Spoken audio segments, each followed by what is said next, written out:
పొగుడుకుంటూ ఇక్కడ తెలంగాణ పౌర సమాజంలో ఉన్నటువంటి మేధావులను విమర్శించడానికి ఇదే విషయంగా విజయవాడ పోయి మన వాళ్ళు తెలంగాణ వాళ్ళు పోయి మీటింగ్ పెట్టగలుగుతారా? ఇక్కడ గవర్నమెంట్ ఎట్లా అలో చేస్తుంది వాళ్ళను?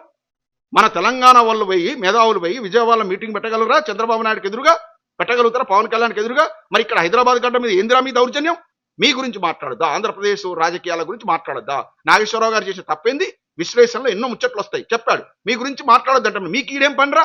పొద్దున్న లేస్తే హైదరాబాద్ మీకేం పనిరా? మీకు కొన్ని వేల కోట్ల ఆస్తులు హైదరాబాద్ ఎందుకురా? మీకు హైదరాబాద్తో మీకేం సంబంధం? తెలంగాణతో తెలంగాణలో ఎందుకు అడుగు పెడుతున్నారా? మేము అన్ని వర్గాలను హక్కును చేర్చుకునే తెలంగాణ వాళ్ళు ఎంత ఔదార్యంతో ఉంటారంటే ఆకలితో వస్తే కులం మతం చూడకుండా పిలిచి భోజనం పెట్టేటువంటి గొప్ప హృదయం ఉన్న ప్రజలు తెలంగాణ వాళ్ళు.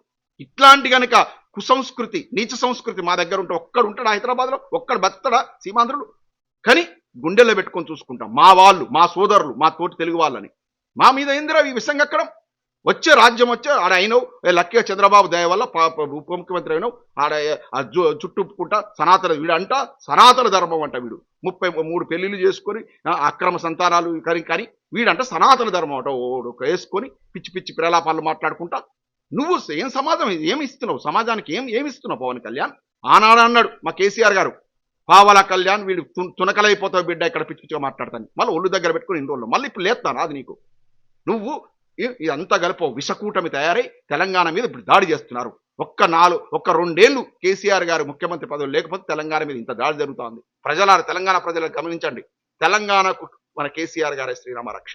ఎందుకు మాట్లాడలేదు పవన్ కళ్యాణ్? నువ్వు పెద్ద గొప్ప లీడర్ కదా.